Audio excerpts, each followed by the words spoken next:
Ce 17 novembre 2020, vous osez. 2 ans, jour pour jour, après la mobilisation des Gilets jaunes.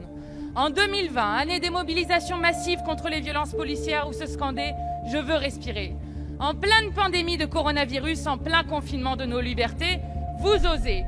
Après avoir mené une répression sans précédent, ébergné 32 personnes, arraché 5 mains, blessé à la tête 325 citoyens, condamné 3000 gilets jaunes, perquisitionné 90 décrocheurs de portiers, violenté des journalistes, gazé jusqu'à l'aveuglement, intenté des procès contre quiconque s'opposait à votre politique, vous osez nous présenter cette loi. En 2019, Emmanuel Macron énonçait déjà la colère.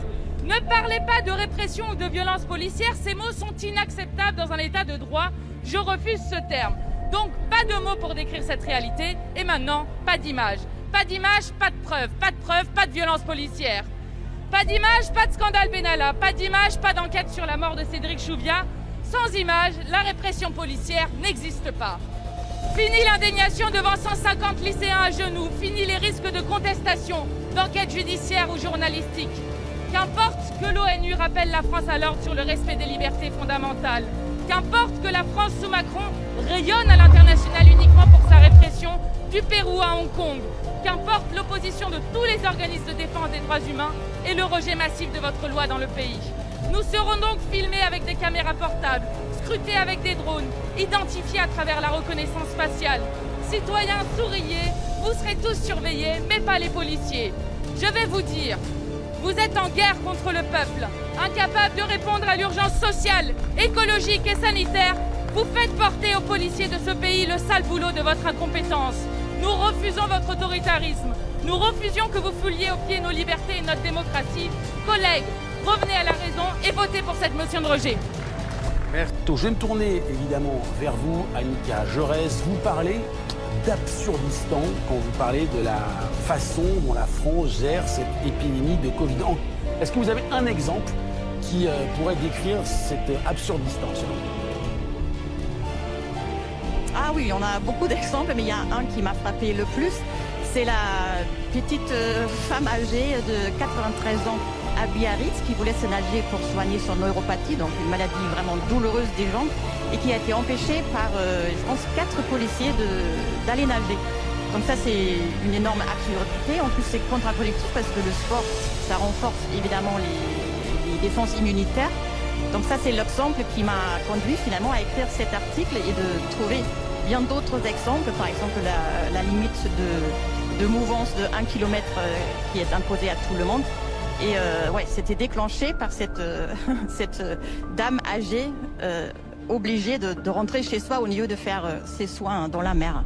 Alors c'est évidemment un exemple qui est frappant, qui peut évidemment marquer les esprits, mais ce que j'ai retenu moi de votre article, c'est que la façon dont est organisée la gestion de la crise en France, vous parlez de monarchie macronienne, c'est une vraie... Au-delà des exemples qui peuvent parfois prêter à sourire, c'est une vraie critique de fond. Oui, bien sûr, parce que je pense, là, sans demander vraiment aussi aux citoyens, aux concernés, ce qu'ils demandent, ce qui leur est cher, il y a des décisions qui sont prises et on voit les résultats de ça, que la confiance en Macron, il est au plus bas par rapport à d'autres pays et aux d'autres présidents dans l'Union européenne. Ça passe par exemple par les attestations, les auto-attestations qui doivent se fournir les Français pour s'acheter une baguette, une décision qui est prise nulle part ailleurs. Même pour aller chercher mes enfants à l'école, j'ai besoin d'une attestation. Et ce sont toutes ces mesures un peu absurdes dont on pourrait en rire, mais en fait c'est assez dramatique parce que ça diminue considérablement la confiance dans les autres mesures qui eux sont nécessaires comme les gestes barrières. 1300 amendements déposés pour cette proposition de loi relative à la sécurité globale. 32 articles qui prévoient notamment plus de missions pour la police municipale, plus d'encadrement de la sécurité privée et la création d'un cadre juridique pour la surveillance policière par drone. Le 24e article, lui, traite de la diffusion des images des policiers. S'il est adopté, il créera un nouveau délit. Le fait de diffuser, dans le but qu'il soit porté atteinte à son intégrité physique ou psychique, l'image du visage ou tout autre élément d'identification d'un fonctionnaire de la police nationale ou d'un militaire de la gendarmerie nationale lorsqu'il agit dans le cadre d'une opération de police. Sanction, 1 an de prison et 45 000 € d'amende. Que vise cet article ? Protéger nos policiers qui sont victimes d'agressions, mais évidemment pas une interdiction de filmer et de diffuser des policiers en manifestation ou en intervention. Il faut être très clair sur ce point-là. Aucune limite à la captation d'interventions policières donc, mais la justice pourrait être saisie s'il est prouvé que la diffusion des images visait à nuire. Les syndicats de journalistes dénoncent une tentative de porter atteinte à la liberté d'informer. Pour les associations qui militent contre les violences policières, il s'agit d'un moyen de limiter la publication de ces images, des vidéos qui peuvent parfois servir de preuve quand les forces de l'ordre sont mises en cause. Sur demande de la Ligue des droits de l'homme, l'ONU a rendu un rapport sur le projet de loi et estime qu'il peut entraîner des atteintes aux libertés fondamentales. Aussi exceptionnel, ça va quoi. Une minute, Audrey Vernon. Non, je trouve qu'il y a toujours un côté un petit peu condescendant au niveau des capitalistes quand ils payent les travailleurs.